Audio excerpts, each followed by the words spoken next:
siguiente programa es para todos.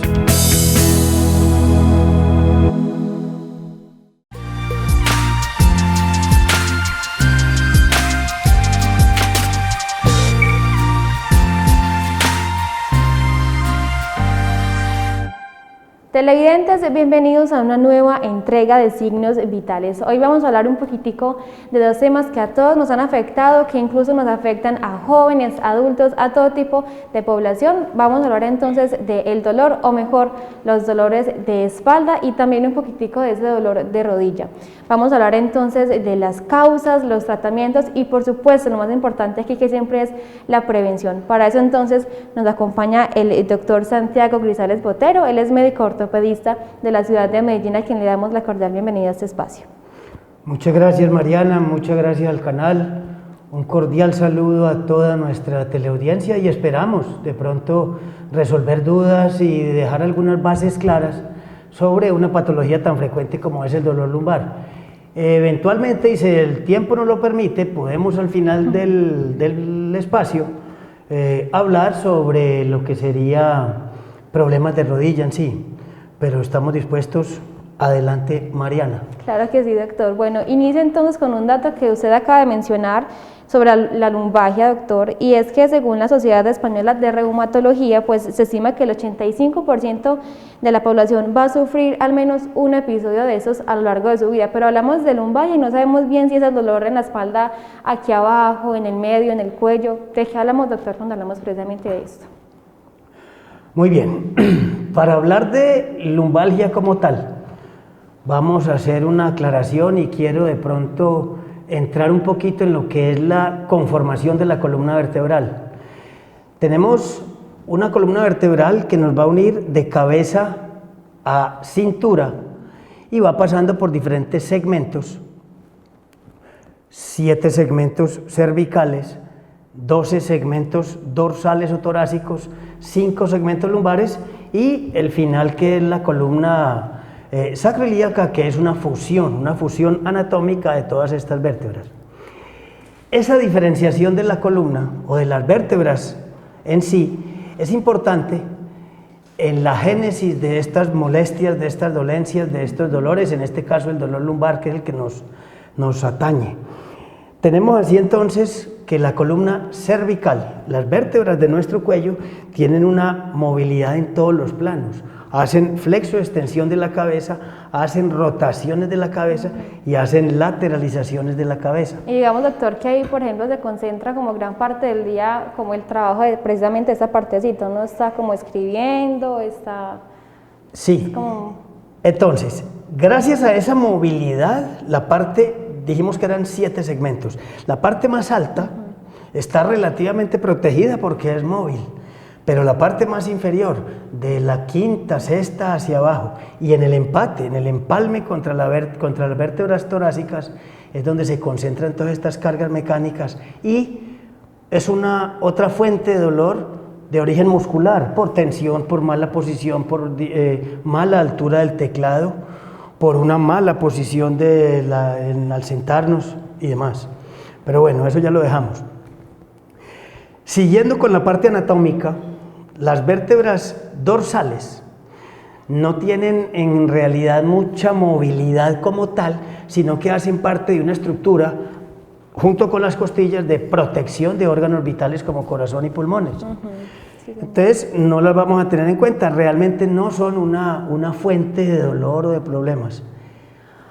Ahora, en las 5 vértebras lumbares, L1, L2, L3, L4 y L5, y sobre todo entre L5 y la primera sacra, o sea S1, se suceden varios movimientos y es una fuente alta de dolencias, de molestias, de la famosa lumbalgia o lumbago.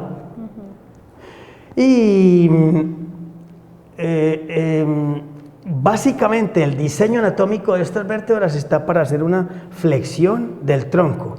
Tiene un más leve grado de rotación del tronco, pero a raíz de esa particularidad anatómica es donde vienen de pronto todas estas molestias por el mal uso que le damos. ¿Sí? Entonces, decías ahora que según la Sociedad de Reumatología hay hasta un 85%, más o menos, entre un 80 y 85% de las personas sufrimos, estamos sufriendo o sufriremos de lumbago. O sea, de cada 10 personas hay 8 que están con ese problema, que es una estadística, una casuística bastante alta, pero que afortunadamente de ese número global de pacientes que tienen el lumbago, más o menos el 80%, o sea, otra vez el 80%, es un lumbago de origen no grave, digamos. Un lumbago de origen postural, un lumbago originado en estructuras blandas, no el lumbago grave de hernias de disco, de tumores, de alteraciones anatómicas o mecánicas, ¿sí? ¿Cómo podemos saber, doctor, entonces, de lo que usted menciona, cuando digamos que algo que se origina precisamente como por esa mala postura, por movimientos de pronto bruscos, pero también cuando es crónico, como usted lo menciona, cómo de pronto podemos diferenciar, no sé, con síntomas o precisamente con esos actos que hagamos que vayan sumando a que pues suframos algún dolor de espalda? Eso. Tal vez también esta sociedad de reumatología, ellos tienen una clasificación del lumbago agudo y el lumbago crónico basado en una cifra relativamente mágica de 6 semanas, y hablamos de lumbago agudo, el que se presenta o que tiene una duración menor a 6 semanas, y crónico de 6 semanas, mes y medio, 2 meses en adelante. Con el dolor ahí constante. Con el dolor constante o no, ya vamos a aclarar el tipo de dolor y cómo es la situación. ¿Y en qué zona de la espalda? Eso. Entonces, el dolor se siente en la región de la cintura, en la región baja de la espalda o en la región ya más hacia las nalgas, la región glútea. Lo que llamamos el coxis. El huesito. No tan abajo, pero puede eventualmente sentirse el dolor en el coxis o famoso huesito de la alegría, que cuando duele nada tiene de alegría. Doctor, ¿cierto? estos dolores, por ejemplo, en esta parte ya que estamos tocando como esta zona de la espalda, ¿se van a generar siempre por movimientos bruscos o de pronto qué otras condiciones me pueden generar este dolor en la espalda baja? Eso. Hablemos de la presentación de los síntomas del dolor lumbar. El dolor lumbar no siempre es patológico, por eso tenemos la mujer en el embarazo, la mujer gestante,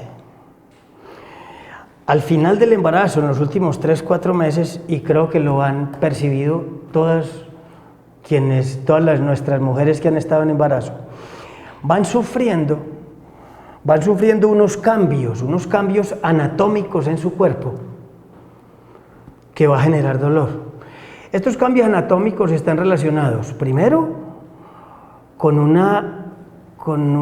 unos estiramientos, digamos, de los empates entre los huesos, o sea, de las diferentes articulaciones de la pelvis y la cintura, preparándonos para este momento del parto, tener una dilatación, si se puede llamar así, no solo del cuello uterino para el parto en sí, sino de todas estas estructuras óseas que estaban albergando el producto del embarazo. Entonces vamos a tener una pelvis, digamos, si se pudiera hablar así bruscamente, que va a sufrir un estiramiento, una elongación relativa, leve. Eso a la mujer al final del embarazo le está causando molestias. Además, y ahí viene la otra parte de la pérdida del eje de la columna. La mujer en embarazo tiene un aumento del volumen abdominal, un aumento de volumen y de peso, que si no lo compensamos de alguna manera, entonces se iría de bruces. Entonces la columna tiene su diseño anatómico para que cuando aumenta el volumen abdominal, la curvatura normal de la cintura, que se llama lordosis, aumenta.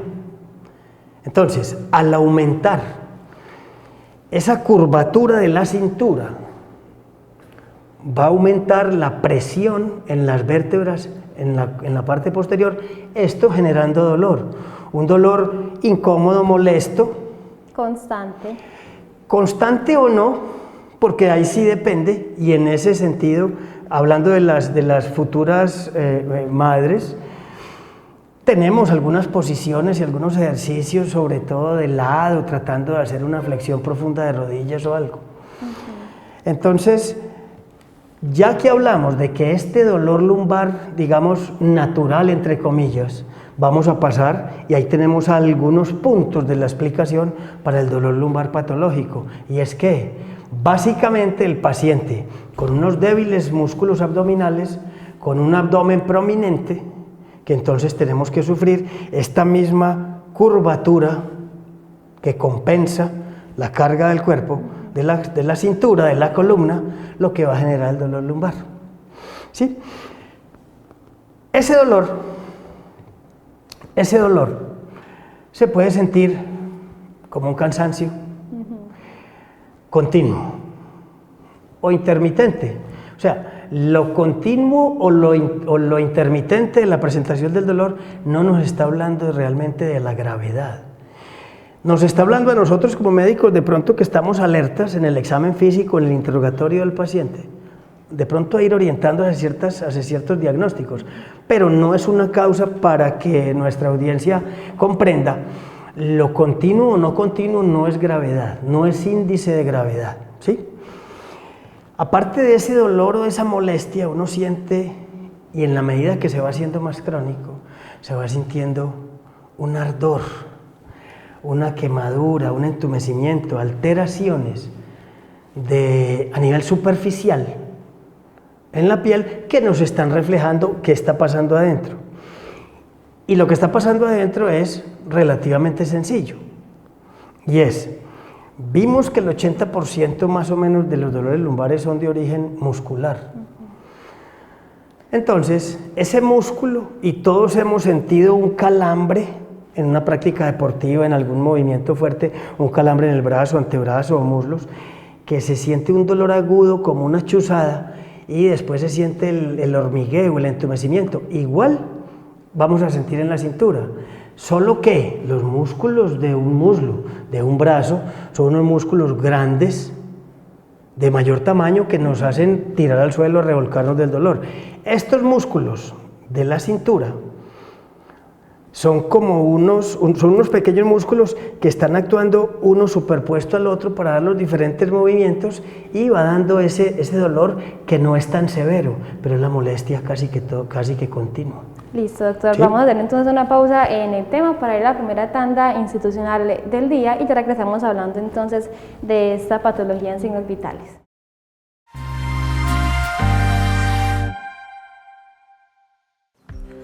En La Granja estamos resaltando el campo. No se pierda este espacio todos los jueves a partir de las 7:25 de la noche. ¿Quiere conocer un poco sobre la proyección, personajes, funcionamiento de la televisión de los andinos? Pues no se pierda todos los martes a UPAN TV.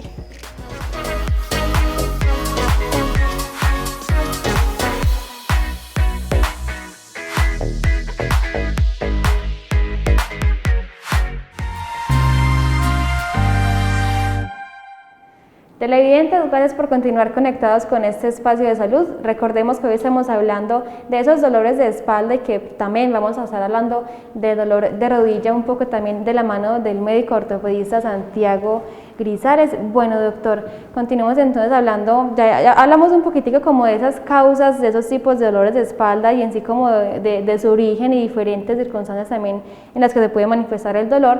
Y pues vayamos de pronto un poco concluyendo el tema, doctor, y es muy importante, por ejemplo, aclarar una pregunta que tienen muchos televidentes, que de hecho estaba pensada para la sección de consulta rápida, y es: ¿algún colchón de pronto es recomendable para uno poder descansar bien la espalda, o en este caso para quienes sufren algún tipo de dolor de espalda, por ejemplo? ¿Cuál es el colchón recomendable?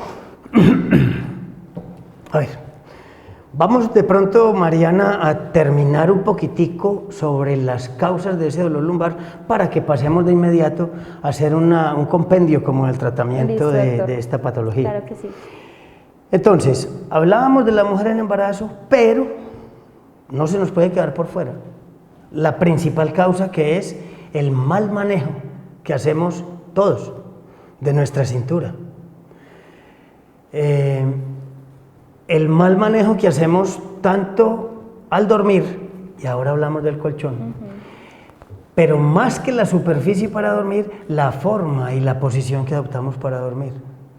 Idealmente adoptáramos una posición con una flexión de la cintura, intentando, obviamente no tenemos que formarnos un ovillo, una bolita, pero intentando la famosa posición fetal, que es la que me va a asegurar que la musculatura de mi cintura se va estirando de manera que nos permita una mejoría del dolor. Entonces, malos esfuerzos para agacharme a recoger, puede ser un confite que se me cayó al suelo, una moneda, o puede ser un bulto de 60 kilos de café. No hay ninguna diferencia, porque lo que pasa es que la fuerza que tienen que hacer nuestros músculos de la cintura es controlar el peso del cuerpo, no tanto el peso externo. Entonces, aquí es donde viene una cantidad de micro desgarros, de mini lesiones musculares, que son las que nos van a ir perpetuando estos síntomas y este dolor. Yo no creo también, doctor, que de pronto es cuando uno hace una fuerza mal hecha, o por ejemplo, como usted le mencionaba, de agachar a recoger algo pesado, y, o sea, no, es también como ese pequeño movimiento que día a día hacemos para agacharnos, para recoger algo que está mal hecho.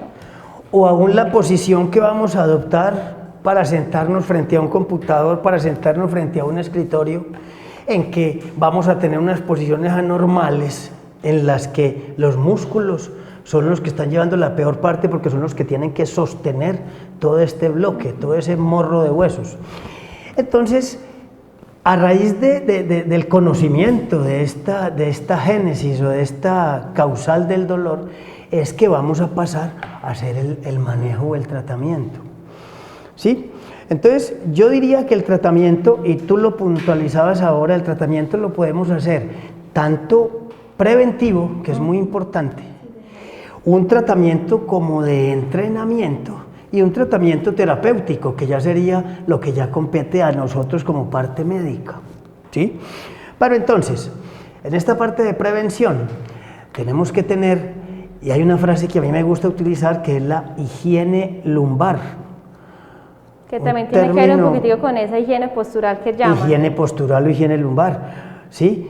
¿Qué consiste en qué?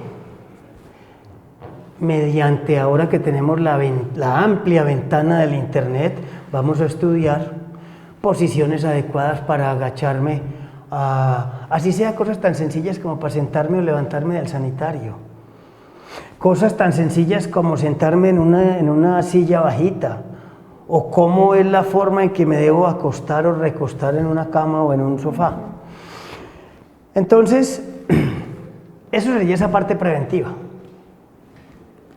Dentro de la parte de mantenimiento, digamos, como el segundo capítulo en el manejo del lumbago, tendríamos entonces el entrenamiento, que es mantener un adecuado tono de la musculatura abdominal. Eso, más o menos. Y no es solo tener estos abdominales como los míos de chocolatina. Exacto. Es Mucha usarlos. gente... Porque puede que yo tenga un desarrollo muscular y una definición muscular casi escultural, pero cuando me tengo que agachar a hacer ciertos esfuerzos, ciertos movimientos, tengo que poner en funcionamiento estos músculos, para que de pronto ya me funcione no solo la columna hacer la fuerza, sino todo este perímetro del abdomen y del tronco como refuerzo para el movimiento. Eso es primordial. Y es uno de los objetivos que manejamos a nivel de fisioterapia, de terapia física, hacer un equilibrio entre los músculos anteriores y posteriores, fortalecimiento de anteriores y estiramientos o relajación de musculatura posterior de la cintura. ¿Sí? Ahora, hablemos del colchón, que es una pregunta bastante común, del colchón y de los tacones. Bueno, señor, antes de pasar al otro tema. El colchón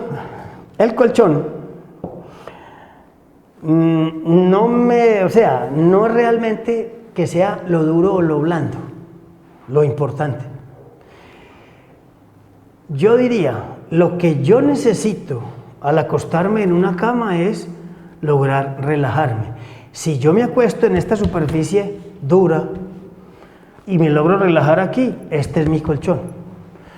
Y si de pronto lo que necesito es acostarme en una cama de agua que sea ondulante, blandita y que se deforme fácilmente, y me logro relajar, ese es mi colchón. Entonces, no hay tal en decir que tenemos que hacer un colchón duro, semiduro, blando, o el famoso colchón ortopédico, demás. Aunque sí tenemos tendencia a recomendar más hacia un colchón firme, diría yo firme, más que duro, que nos evite arqueamientos o una curvatura innecesaria de la cintura, ¿sí? Los tacones, Los tacones, ¿qué pasa los con famosos doctores? tacones.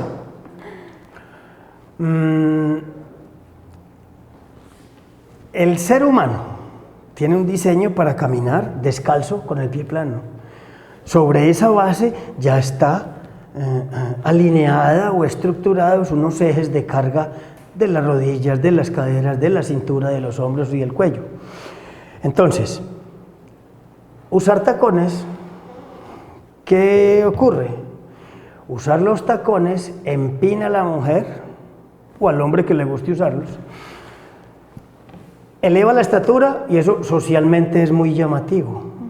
Pero Aumenta la curvatura en la cintura, entonces, como decimos, nos para el rabo, más llamativo aún.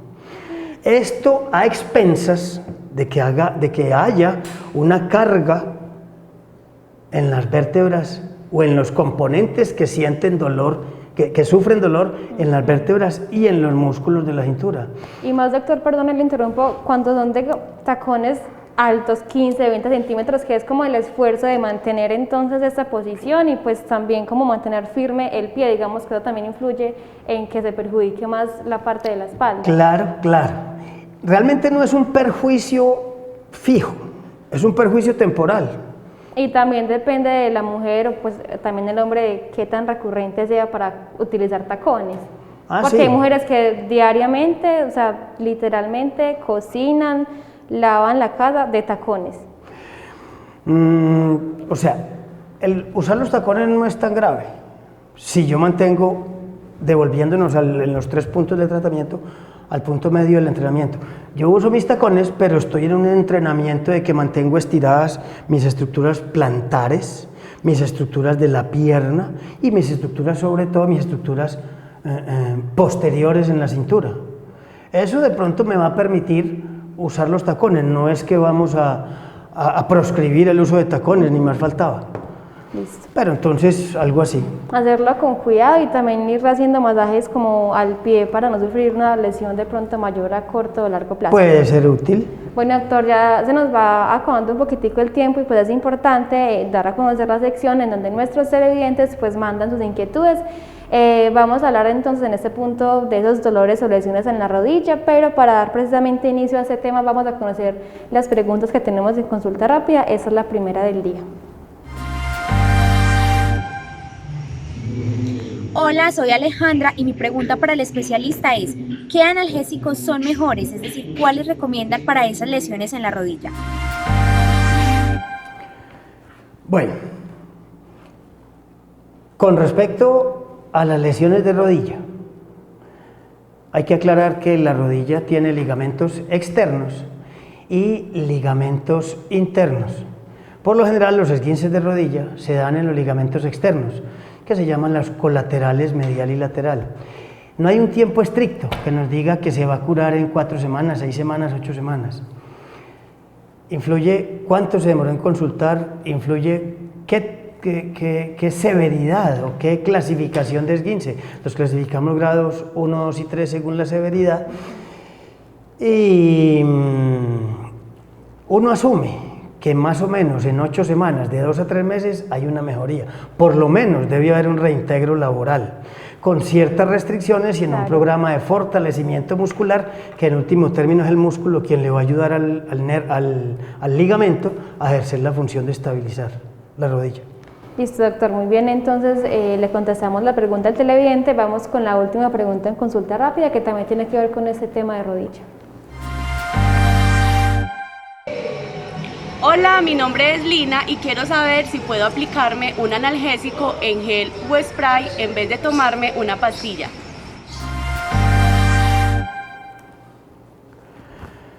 El tratamiento farmacológico, o sea, con medicamentos, lo podemos hacer al cuerpo humano por varias vías. Lo podemos hacer tomado, inyectado, tópico o por otras vías como rectal o demás medios de absorción que tiene el organismo. En este caso específico de una lesión de tipo deportivo con un dolor crónico o agudo, entonces la terapia tópica mediante antiinflamatorios, analgésicos o este tipo de linimentos deportivos y demás, lo que hacen es quitar o disminuir los síntomas asociados al trauma, pero porque actúan muy superficialmente en la piel. No tenemos unos medicamentos que realmente penetren o se absorban hasta el punto de donde se está originando el dolor. Entonces, en ese sentido, yo recomendaría más un tratamiento de tipo sistémico, puede ser tomado o inyectado, un tratamiento de tipo sistémico que controla de pronto más a fondo, pero tener en cuenta, no hacemos los tratamientos solamente con medicamentos, hacemos los tratamientos complementarios, con terapias, con medidas generales, con estiramientos, con diferentes métodos, ¿no? Doctora, ahí digamos que hablamos un poco de esas lesiones o esos traumas en la rodilla que se presentan de pronto practicando algún deporte, pero cotidianamente pues a uno también le suelen doler la rodilla, sea por el frío o sin tener de pronto como una causa determinada. Hablemos entonces de cuáles pueden ser esas causas, de pronto esas malas posturas o malos hábitos que también le pueden generar como esa molestia o ese dolor de rodilla. Más que malas posturas o malos hábitos, yo diría que así como hablábamos ahora de un 80% de presentación del dolor lumbar, o hasta un 85%, yo diría que la rodilla duele pues en la mitad de la población, si no es más. La rodilla es una unión o está conformada anatómicamente por dos articulaciones, entre el fémur y la tibia y entre la rótula y el fémur, que es la rótula, es el huesito que tenemos en la parte anterior de la rodilla, que es la que nos permite hacer la extensión, dar la patada. Que de hecho esa es la mayor articulación del cuerpo humano, es como la que más peso también suele pues como cargar, o sea, es la que está sometida a mayor esfuerzo porque digamos sí, que es la que ahí tiene una responsabilidad muy grande con todo el cuerpo. Sí, y tiene que sufrir flexión, extensión y tiene que tolerar los giros, y más en nuestras prácticas deportivas, llámese fútbol o demás. ¿Sí? Gimnasia. Entonces, ese dolor en las rodillas es bastante frecuente y uno cada vez lo va viendo en aumento a raíz de gimnasios, a raíz de el mismo calzado que hablábamos antes. Y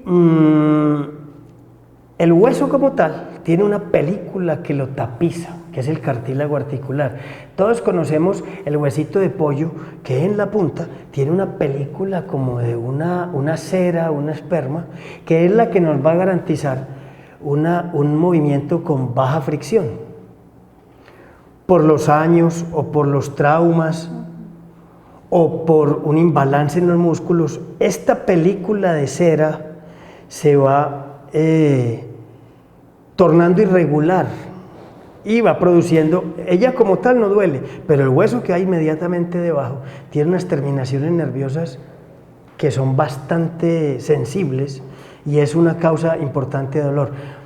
Por lo general, estos dolores los podemos manejar también haciendo un adecuado balance muscular y un tratamiento con terapia. Eventualmente vamos a llegar a necesitar cirugía, pues algún método invasivo de algún tipo, pero por lo general los controlamos con ejercicios, con fortalecimiento muscular.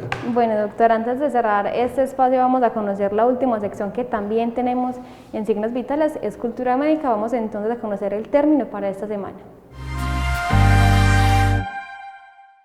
La cervicalgia o dolor de cuello es un dolor que se siente en la columna cervical y que generalmente desaparece en unos pocos días. Puede ser el resultado de anomalías en las partes blandas, músculos, ligamentos, discos y nervios. Este dolor a menudo está asociado a malas posturas o esfuerzos. Ahí teníamos entonces la palabra que le sigue aportando al fortalecimiento de esa cultura médica, de ese glosario médico, y que también nos va como llevando un poquitico a tener más conocimiento de estos temas. Doctor, bueno, ya estamos cerrando el espacio. Yo sí quisiera que antes de concluir, una duda que es recurrente de toda la comunidad, que de hecho también yo la tengo, y es, bueno, a uno muchas veces, digamos, le molesta, le duele la rodilla al hacer ciertos movimientos, al hacer ejercicio, y tiene familiares que también tienen como ese dolor de rodilla, pero digamos, mediante el diagnóstico, por ejemplo, ¿cómo podemos determinar, o no sé si de pronto en la casa podemos establecer qué tipo de dolor de rodilla es, si es grave, si no es grave? ¿Cuándo de pronto debo acudir al médico para un chequeo? Yo creo que así como hay unos mecánicos para aliviar las motos, unos técnicos para arreglar todos estos equipos, hay unos médicos, existimos unos médicos que somos para de pronto orientar, arreglar o determinar qué dolencias hay en el organismo. En el caso del dolor de rodilla, a mí me parece importante consultar.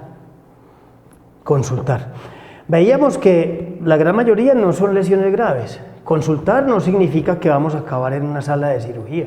Y tampoco que para consultar hay que esperar a que ya prácticamente el dolor sea insoportable. O sea, hay que prestar atención a cada cosa mínima de la rodilla, por ejemplo. Sí, es bueno, porque entonces son, no digamos lesiones, pero son sensaciones, son molestias que las podemos controlar y eventualmente curar a tiempo con tratamientos muy sencillos que los va a hacer el mismo paciente en su casa o en un consultorio de fisioterapia además. Entonces, nosotros tenemos, lo primero es el examen físico, un interrogatorio que le hacemos al paciente, luego unas pruebas médicas que nos van a evaluar la estabilidad de los ligamentos, más o menos la función de la rodilla, y pasaríamos a unas etapas de unos estudios un poquito más a profundidad. En nuestro ambiente tenemos, y es indispensable, una radiografía simple, una radiografía de la rodilla. Tenemos más avanzado de pronto una tomografía axial computada que hacemos de la rodilla. ¿Cómo se realiza eso, doctor? Es un estudio prácticamente como una radiografía, solo que el paciente se recuesta en una camilla y hay un emisor de radiaciones que va rodeando al paciente y va haciendo unas tomas para después hacer una imagen en varias dimensiones, a diferencia de la radiografía que la hacemos en 2 dimensiones. Y más modernamente estamos utilizando la resonancia nuclear magnética, que es un examen que mediante llamémoslo como un imán gigante, nos orienta en cierto sentido específico algunas partes de los átomos, y un computador nos lee esa orientación eléctrica y es capaz de hacernos una imagen supremamente detallada, no solo del hueso, sino de las estructuras blandas, y no solo de la rodilla, sino de cualquier parte del cuerpo. Y son exámenes que llamamos exámenes no invasivos, o sea, yo desde acá afuera estoy mirando qué está pasando adentro. Ay, doctor, se nos acabó el tiempo en Signos Vitales. Ha sido un placer tenerlo en este estudio y poder abordar esos temas que son tan cotidianos, pero que vemos que tenemos que todavía que conocer muchos de ellos, aprender y por supuesto interesarnos. Muchas gracias por haber estado en Signos Vitales y gracias por supuesto por compartir todo su conocimiento y buena disposición con nuestros televidentes. Muchas gracias, y a todos muchas gracias. Felicidades. Bueno, televidentes, así entonces finalizamos otra entrega de Signos Vitales. Recuerden que las citas son todos los miércoles a partir de las 7:35 de la noche. Nos vemos en un próximo espacio con otro tema que por supuesto le aporte a la promoción y prevención de su salud y su bienestar. Hasta pronto.